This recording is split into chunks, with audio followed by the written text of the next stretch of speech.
Good afternoon all. I am Vishal Kumar Saktani, Assistant Professor Computer Science, MLB Government College, Nokha. Previous lecture में हम लोग functions के बारे में डिस्कस कर चुके हैं।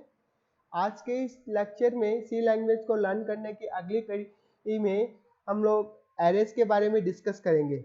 एरेज किसी भी प्रोग्रामिंग लैंग्वेज के अंदर बहुत ही इम्पोर्टेंट होते हैं, क्योंकि कई बार हमें लिस्ट ऑफ एलिमेंट्स को क्रिएट करना होता है। जैसे कि हमें किसी स्टूडेंट के मार्क्स स्टोर करने हैं डिफरेंट सब्जेक्ट्स में, तो उसके लिए जैसे हमारे पास में अगर 6 सब्जेक्ट्स हैं तो हमें उसके लिए पहला ऑप्शन तो ये है कि हम 6 डिफरेंट वेरिएबल्स को डिक्लेयर करें, और दूसरा ऑप्शन जो कि एरे हमें अवेलेबल करवाता है कि हम एक एरेज क्रिएट कर सकते हैं सब्जेक्ट्स का, और उसमें फिर हम उस स्टूडेंट के मार्क्स को स्टोर करवा सकते हैं, जिससे कि हमारा प्रोग्रामिंग जो है हमारे लिए और भी कन्वीनियंट हो जाती है। तो आज के इस लेक्चर में एरे को लर्न करने की इस कड़ी में हम लोग डिस्कस करने वाले हैं arrays in C language, declaration of an array, initialization of array element and कुछ प्रोग्रामिंग एग्जांपल। तो स्टार्ट करते हैं arrays in C language. Array होता क्या है? एरे एक सिमिलर डेटा टाइप के आइटम्स का कलेक्शन है जो कि मेमोरी के अंदर कंटिगस मेमोरी लोकेशन पे स्टोर होता है। तो कंटिगस मेमोरी लोकेशन का यहाँ पे मीनिंग ये है कि एक के बाद एक लोकेशन पे ये एरे स्टोर होता है। जैसे कि अगर एक एरे का एक एलिमेंट 1000 एड्रेस पे स्टोर हुआ है, तो नेक्स्ट एलिमेंट जो जितना भी उस एलिमेंट का साइज है उसके उस साइज के बाद में उसके नेक्स्ट मेमोरी एड्रेस पे तो दूसरा एलिमेंट स्टोर होगा। तो एरे एक सिमिलर डेटा टाइप्स के आइटम्स जो है उनका कलेक्शन है। तो सी लैंग्वेज के अंदर एरे एक डेराइव्ड डेटा टाइप है। जैसा कि हम लोग पहले भी डिस्कस कर चुके हैं कि डेटा टाइप्स को हमने 3 कैटेगरी में डिवाइड किया था। पहला इनबिल्ट या फंडामेंटल डेटा टाइप, दूसरा डेराइव्ड डेटा टाइप और तीसरा यूजर डिफाइंड डेटा टाइप। तो एरे जो है वो एक डेराइव्ड डेटा टाइप है, यानी कि जितने भी हमारे पास में इनबिल्ट डेटा टाइप्स हैं उनसे हम एरेज क्रिएट कर सकते हैं, और इसके अलावा साथ साथ हम जो भी यूजर डिफाइंड डेटा टाइप्स हैं उनका भी एरे क्रिएट कर सकते हैं। प्रिमिटिव डेटा टाइप में जैसे कि आपका इंटीजर है, कैरेक्टर है, डबल है, फ्लोट है, और डेराइव्ड डेटा टाइप में जैसे कि पॉइंटर है, और यूजर डिफाइंड डेटा टाइप्स में जैसे कि आपका स्ट्रक्चर, यूनियन, इन सभी का हम एरे क्रिएट कर सकते हैं। तो एरे अपने आप में एक सिंपलेस्ट डेटा स्ट्रक्चर है जिसके किसी भी एलिमेंट को हम उसके इंडेक्स की हेल्प से रैंडमली एक्सेस कर सकते हैं। तो रैंडम एक्सेस करने का मतलब यह है कि हम किसी भी एलिमेंट को किसी भी तरीके से एक्सेस कर सकते हैं। हमें बस उस एलिमेंट का इंडेक्स नंबर पता होना चाहिए। कई बार क्या होता है कि हम अगर एलिमेंट को एक्सेस करते हैं, उसके लिए एक एलिमेंट को हम अगर एक्सेस करना चाहते हैं तो उस एलिमेंट से पहले जितने भी एलिमेंट्स हैं उन सबको एक्सेस करना पड़ेगा, उसके बाद में ही हम उस एलिमेंट को एक्सेस कर सकते हैं, जैसा कि सीक्वेंशियल एक्सेस में होता है। लेकिन एरे जो है, एरे के एलिमेंट्स को हम रैंडमली एक्सेस कर सकते हैं। अब बात करते हैं कि एरे को हम डिक्लेयर कैसे करते हैं। जैसे हम प्रिमिटिव डेटा टाइप के वेरिएबल्स को डिक्लेयर करते हैं, उसी टाइप से हम एरे को डिक्लेयर करते हैं। इसके लिए हमें यह पता होना चाहिए कि हम किस डेटा टाइप का एरे डिक्लेयर कर रहे हैं। तो उसके लिए हम डेटा टाइप यहाँ पे मेंशन करते हैं, उसके बाद में एरे का नेम क्या है। तो एरे नेमिंग के लिए अपने आप में जो आइडेंटिफाई नेमिंग के जितने भी रूल्स हैं वो सारे के सारे रूल्स यहाँ पे एप्लीकेबल हैं। उसके बाद में ये जो आपके एरे सब्सक्रिप्शन के लिए हम जो ब्रैकेट्स यहाँ पे यूज करते हैं, और उस ब्रैकेट में हम कितने साइज का एरे, कितने एलिमेंट के साइज का एरे डिक्लेयर करना चाहते हैं वो यहाँ पे मेंशन कर दीजिए। एग्जांपल के लिए यहाँ पे हमने एक एरे डिक्लेयर किया है इंटीजर टाइप का, जिसका नेम है ए और साइज है 5। तो यहाँ पे ए अपने आप में एक इंटीजर टाइप का एरे हो गया, और 5 एलिमेंट्स उसके अंदर हम 5 एलिमेंट्स को स्टोर कर सकते हैं। जैसा कि हमने पहले भी कहा, इस एरे की डेफिनेशन के अंदर ये कहा है कि एरे कंटिगस मेमोरी लोकेशंस पे स्टोर होता है। तो यहाँ पे हम देख सकते हैं कि ये आपका जो first element a of 0, a of second element a of 1, third element a of 2, fourth element a of 3 and fourth, और जो आपका फिफ्थ एलिमेंट a of 5, यानी कि ये जो यहाँ पे जो भी 0 1 2 3 4 ये सारे के सारे एरे के इंडेक्स हैं और किसी भी एरे का इंडेक्स 0 से स्टार्ट होता है और उसकी रेंज जितनी भी एरे की साइज है उससे एक कम होती है। तो यहाँ पे अगर 5 एलिमेंट्स का एरे है तो उसकी इंडेक्सिंग 0 से लेके 4 तक होगी। फिर यहाँ पे जो हमने एक इंटीजर टाइप का एरे डिक्लेयर किया है, तो किसी भी 16 बिट कंपाइलर, जैसे कि हम ट्रबोसी की बात करें तो ट्रबोसी के अंदर इंटीजर टाइप का एलिमेंट स्टोर होने के लिए करने के लिए हमें 2 बाइट स्पेस की रिक्वायरमेंट होती है। तो जो आपका पहला एलिमेंट है जो कि इंटीजर टाइप का एरे एलिमेंट है, हमने इंटीजर टाइप का एरे यहाँ पे डिक्लेयर किया है तो उसके लिए 2 बाइट स्पेस चाहिए। तो अगर उसकी स्टार्टिंग एड्रेस 100 है तो नेक्स्ट एलिमेंट का स्टार्टिंग एड्रेस 1002 होगा, फिर उससे नेक्स्ट एलिमेंट का एड्रेस 1004 होगा, यानी कि ये जो कंटीगस मेमोरी एलोकेशन एरे एलिमेंट्स को यहाँ पे होता है। तो अगर हमें किसी भी एलिमेंट का एड्रेस पता करना हो तो हमें, और अगर हमें उस एरे का स्टार्टिंग एड्रेस पता हो तो उसके हेल्प से हम किसी भी एलिमेंट का एड्रेस पता कर सकते हैं, या बशर्ते कि हमें ये पता हो कि उस एलिमेंट की साइज कितनी है। जैसा कि हमने यहाँ पे देखा कि अगर हमें हमारा जो बेस एड्रेस यानी कि फर्स्ट एलिमेंट का एड्रेस 1000 है और हमें अगर सेकेंड एलिमेंट का एड्रेस पता करना है तो इंटीजर टाइप का एरे है जिसके एक एलिमेंट को स्टोर करने के लिए हमें 2 बाइट चाहिए, तो 1000 में 2 ऐड करने पे जो नेक्स्ट एड्रेस होगा 1002 जो कि एरे के सेकेंड एलिमेंट का एड्रेस होगा। इसी टाइप से हम बाकी सारे एलिमेंट्स का भी एड्रेस यहाँ पे कैलकुलेट कर सकते हैं।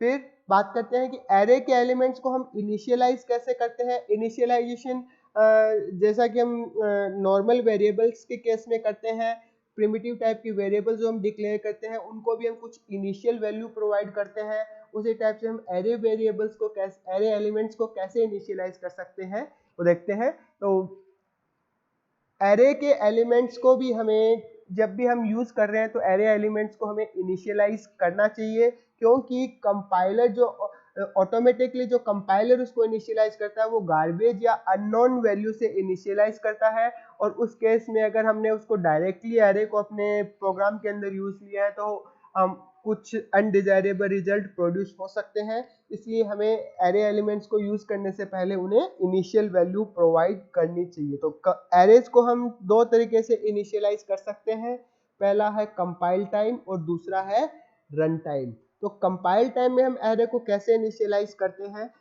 इसकी बात करते हैं। जैसे कि प्रिमिटिव टाइप के वेरिएबल को हम कुछ इनिशियल वैल्यू प्रोवाइड करते हैं वेरिएबल को डिक्लेरेशन के टाइम पे, तो उसी टाइप से हम एरे को भी एरे के डिक्लेरेशन के टाइम पे कुछ इनिशियल वैल्यू प्रोवाइड, एरे के एलिमेंट्स को कुछ इनिशियल वैल्यू प्रोवाइड कर सकते हैं। इससे हम एरे इनिशियलाइजेशन और या फिर ऐसा कह सकते हैं कि कंपाइल टाइम एरे इनिशियलाइजेशन कर सकते हैं। तो जैसे इसके लिए जो आपका सिंटैक्स है वो ये है कि डेटा टाइप, एरे नेम, जो भी आपका यहाँ पे साइज जो यहाँ पे मेंशन कर रहे हैं, यहाँ पे साइज को मेंशन करना ऑप्शनल भी है, क्योंकि अगर हम साइज यहाँ पे मेंशन नहीं करते हैं तो जितनी list of values, initial values हम इस कर्ली ब्रेसेस के अंदर मेंशन करते हैं वो उतने एलिमेंट्स का आपका एरे क्रिएट हो जाता है। तो साइज यहाँ पे मेंशन करना ऑप्शनल है, लेकिन अगर हम सिर्फ एरे को डिक्लेयर कर रहे हैं तो साइज को मेंशन करना कंपलसरी है, क्योंकि एरे की साइज जो है वो फिक्स होती है।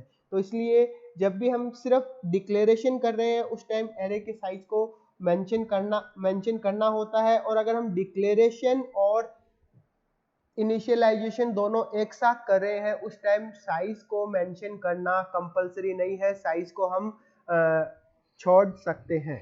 तो यहाँ पे हमने एक इंटीजर टाइप का एक एरे क्रिएट किया है 5 एलिमेंट्स का जिसका नेम ए है, और इनिशियल वैल्यू जो हम यहाँ पे प्रोवाइड करवा रहे हैं 10, 20, 30, 40, 50, जो जितनी भी वैल्यूज हैं वो सारी के सारी वैल्यूज आपके यहाँ पे कोमा सेपरेटेड होनी चाहिए, यानी कि जितनी हम डिफरेंट वैल्यूज हम यहाँ पे मेंशन करें उनके बीच में कोमा ऑपरेटर होना चाहिए। तो हम इसको इनिशियलाइज करवाने के बाद में अगर इस एरे का मेमोरी व्यू देखते हैं तो यहाँ पे हमें पता लगेगा कि जो आपका फर्स्ट एलिमेंट ए ऑफ 0 ये 10 से इनिशियलाइज होगा, ए ऑफ जो 1 यानी कि सेकंड एलिमेंट जो है इंडेक्स सेकंड पे जो एलिमेंट है वो आपका 20 से इनिशियलाइज होगा, थर्ड एलिमेंट 30 से, फोर्थ एलिमेंट 40 से एंड फिफ्थ एलिमेंट 50 से। तो इस टाइप से जो हम एरे को डिक्लेरेशन के टाइम इनिशियल वैल्यू भी प्रोवाइड कर सकते हैं, क्योंकि आपका कंपाइल टाइम इनिशियलाइजेशन होता है। तो कंपाइल टाइम इनिशियलाइजेशन के अंदर हमारे पास में बहुत सारे तरीके हैं जिससे हम इसको इनिशियलाइज कर सकते हैं। ये जो यहाँ पे जो फर्स्ट एग्जांपल है उसमें हमने सिंपली एरे को डिक्लेयर किया है, that is no initialization only declaration. और जब भी हम एरे को सिंपली डिक्लेयर करते हैं तो कंपाइलर उसको ऑटोमेटिकली कोई अननोन वैल्यू से इनिशियलाइज करता है। जैसे कि यहाँ पे हमें ये जो वैल्यूज हैं 111 57 4721 एग्जांपल के लिए यहाँ पे मेंशन की गई है, ये वैल्यूज कुछ भी हो सकती है क्योंकि ये अननोन वैल्यूज होती हैं।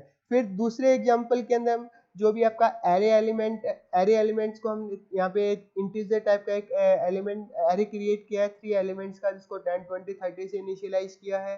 फिर ये जो आपका थर्ड एग्जांपल के अंदर हमने इसको सेम वैल्यू जो जितने भी एलिमेंट्स हैं उन सबको सेम वैल्यू से इनिशियलाइज किया है। और जो आपका चौथा जो एग्जांपल है उसके अंदर हमने सिंपली यहाँ पे curly braces blank curly braces use किए हैं। तो ब्लैंक कर्ली ब्रेसेस जब भी हम यूज करते हैं तो वो एरे के एलिमेंट्स को उनके डिफॉल्ट वैल्यू से इनिशियलाइज करता है। यानी कि अगर हम इंटीजर टाइप के एरे की बात करें तो उसके लिए इंटीजर के लिए डिफॉल्ट वैल्यू 0 होती है, तो उन सब एलिमेंट्स को वो 0 से इनिशियलाइज कर देगा। अगर हमने यहाँ पे जो इनिशियलाइजेशन के लिए कर्ली ब्रेसेस को अगर ब्लैंक छोड़ा है, तो अगर फ्लोट के केस में ये वैल्यू 0.0 होती है, कैरेक्टर के केस में आपका ये नल कैरेक्टर होता है। तो जिस भी टाइप का जो एरे है उसके अकॉर्डिंग वो डिफॉल्ट वैल्यू से फिर यहाँ पे जो एलिमेंट्स को इनिशियलाइज कंपाइलर द्वारा कर दिया जाता है। तो नेक्स्ट जो आपका फिफ्थ एग्जांपल है उसके अंदर हमने यहाँ पे फर्स्ट एलिमेंट की जो वैल्यू यहाँ पे 0 मेंशन की है। तो अगर हम किसी भी एक एलिमेंट की अगर वैल्यू यहाँ पे प्रोवाइड करते हैं और एरे की साइज जो है वो आपका एलिमेंट्स उसमें एक से ज्यादा एलिमेंट्स हैं, तो फर्स्ट एलिमेंट उस केस में आपका 0 से जो भी वैल्यू यहाँ पे मेंशन करते हैं उससे इनिशियलाइज होगा, और बाकी सारे एलिमेंट्स ऑटोमेटिकली जिस भी टाइप का एरे है उस टाइप की डिफॉल्ट वैल्यू से इनिशियलाइज होंगे। तो यानी कि फर्स्ट 0 जो आपका फर्स्ट एलिमेंट 0 से और बाकी सारे डिफॉल्ट वैल्यू जो भी इंटीजर टाइप की होती है यानी कि 0 से इनिशियलाइज होंगे। यानी कि कुल मिला के तीनों वेरिएबल्स यहाँ पे 0 से इनिशियलाइज, तीनों एलिमेंट्स यहाँ पे 0 से इनिशियलाइज होंगे। तो इस जो आपका ये 6th एग्जांपल है उस एग्जांपल के अंदर हम यहाँ पे देख सकते हैं कि फर्स्ट एलिमेंट के लिए हमने 5 वैल्यू मेंशन की है और बाकी जो रिमेनिंग दोनों एलिमेंट्स है वो उसके डिफॉल्ट इंटीजर की डेटा टाइप की जो डिफॉल्ट वैल्यू है 0 उससे इनिशियलाइज होगी। तो 5 0 0। फिर जो 7th एग्जांपल है उसके अंदर हम यहाँ पे देख सकते हैं कि यहाँ पे हमने जो यहाँ पे इंडेक्स मेंशन किया है, तो पर्टिकुलर जो भी हमने यहाँ पे इस इंडेक्स रेंज जो मेंशन किया है उस इंडेक्स रेंज में जितने भी एलिमेंट्स आएंगे वो सारे के सारे एलिमेंट इस वैल्यू से इनिशियलाइज होंगे और बाकी सारे एलिमेंट्स जो है वो आपका यहाँ पे 0 से इनिशियलाइज होंगे। तो नेक्स्ट जो एग्जांपल है उस एग्जांपल के अंदर हमने जो है यहाँ पे सेम किया है, लेकिन यहाँ दोनों जो एग्जांपल्स है उनमें डिफरेंस ये है कि इस एग्जांपल में हमने यहाँ पे साइज 3 मेंशन किया है, तो दो एलिमेंट 0 और 1 इंडेक्स में जो एलिमेंट्स है वो 4 से इनिशियलाइज होंगे, जबकि जो आपका थर्ड एलिमेंट जो है इंटीजर की डिफॉल्ट वैल्यू यानी कि 0 से इनिशियलाइज होगा। फिर यहाँ पे नोट करने वाली बात यह है कि हमने यहाँ पे साइज को मेंशन नहीं किया है, और साइज को मेंशन नहीं किया है तो जितनी वैल्यूज हम यहाँ पे प्रोवाइड करेंगे एरे की साइज उतनी ही होगी। यानी कि हमने यहाँ पे 2 वैल्यूज जो कि इंडेक्स 0 और 1 के लिए प्रोवाइड की है, तो एरे की साइज भी यहाँ पे 2 होगी, यानी कि इस एरे के अंदर 2 एलिमेंट्स होंगे। फिर जो आपको ये जो लास्ट एग्जांपल है, लास्ट एग्जांपल के अंदर भी हमने यही किया है, एरे के साइज को मेंशन नहीं किया है और इनिशियलाइजेशन सेक्शन में हमने 3 वैल्यूज प्रोवाइड किए, तो ऑटोमेटिकली कंपाइलर इसको 3 एलिमेंट्स का जो इसके एरे की साइज जो है वो 3 एलिमेंट्स का इस एरे को क्रिएट कर देगा। तो यहाँ पे हम देख सकते हैं कि फर्स्ट एलिमेंट 10 से इनिशियलाइज हो जाएगा, सेकंड एलिमेंट 20 से और थर्ड एलिमेंट 30 से। तो यहाँ अगेन नोट करने वाली बात यह है कि जब भी हम एरे के डिक्लेरेशन के टाइम पे उसके साइज को मेंशन करना कंपलसरी है, और एरे के जब जब भी हम इनिशियलाइजेशन लिस्ट प्रोवाइड करते हैं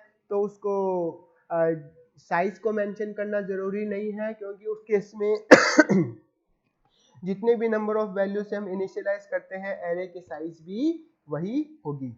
अब बात करते हैं एरे के रन टाइम इनिशियलाइजेशन की। अभी तक देखा कि हमने कि डिक्लेरेशन के टाइम पे जो भी हम इनिशियल वैल्यू प्रोवाइड करते हैं उससे एरे एलिमेंट्स को इनिशियलाइज कर सकते हैं।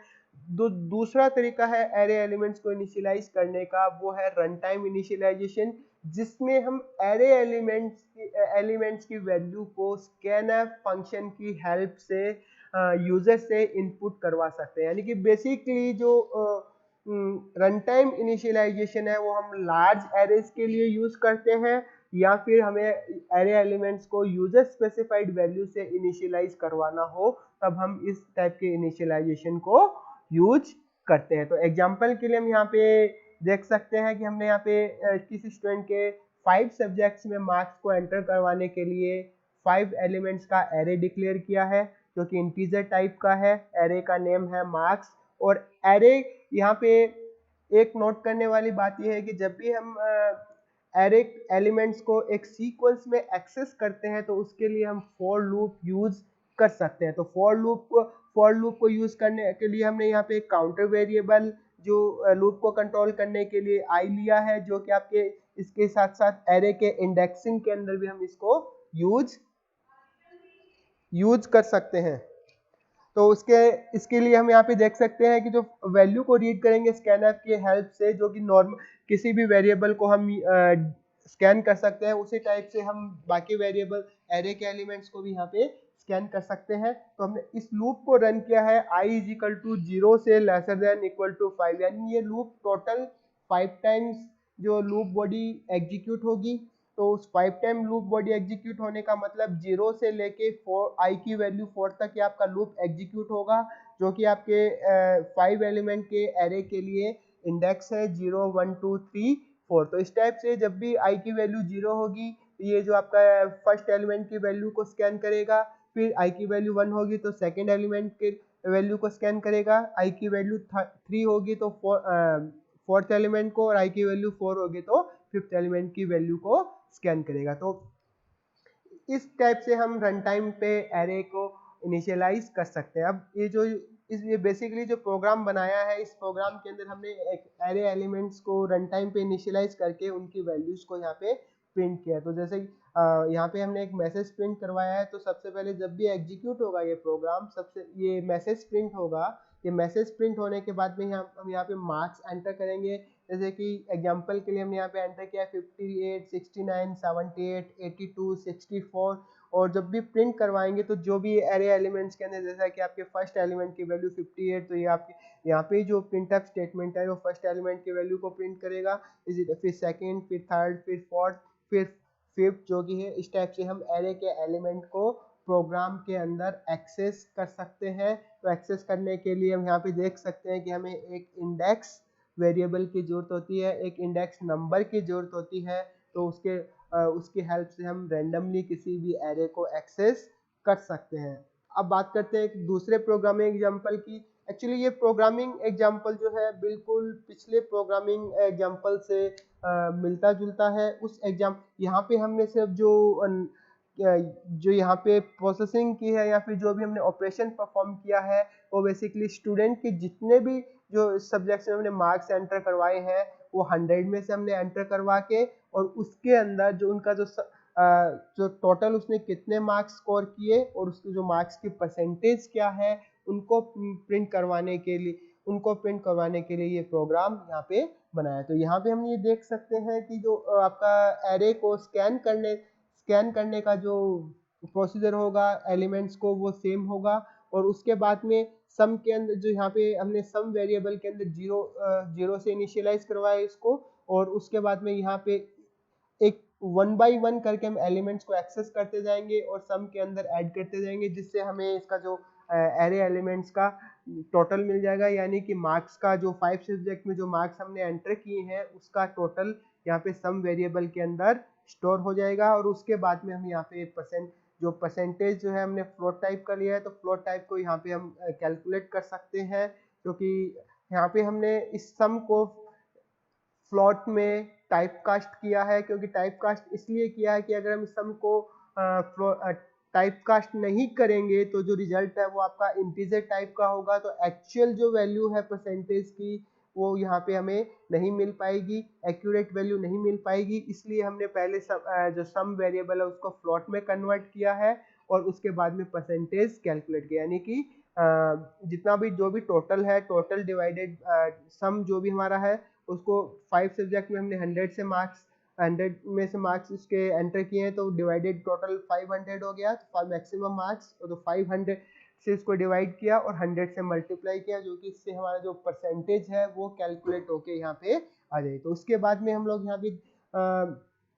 इस प्रोग्राम को जब भी एग्जीक्यूट करवाएंगे तो हम देख सकते हैं कि सबसे पहले हम जो एक मैसेज डिस्प्ले होगा, enter marks in 5 subjects out of 100, जो कि हमने यहाँ पे मार्क्स एंटर किए। उसके बाद में जो टोटल एरे के अंदर जो ये टोटल किया है और उस टोटल को हमने सम में स्टोर करवाया था, तो सम की वैल्यू को यहाँ पे प्रिंट करवा दिया और लास्ट में जो परसेंटेज कैलकुलेट करके उस परसेंटेज की वैल्यू को कैलकुलेट यहाँ पे प्रिंट करवा दिया। तो 381 500 में से टोटल मार्क्स हुए, जो कि आपका 76.2% होता है। तो इस टाइप से हम एरे एलिमेंट्स को जो अपने प्रोग्राम के अंदर यूज करके किसी टाइप की अगर हमें कैलकुलेशन परफॉर्म करनी हो वो हम कर सकते हैं, एरे एलिमेंट्स को एक्सेस कर सकते हैं।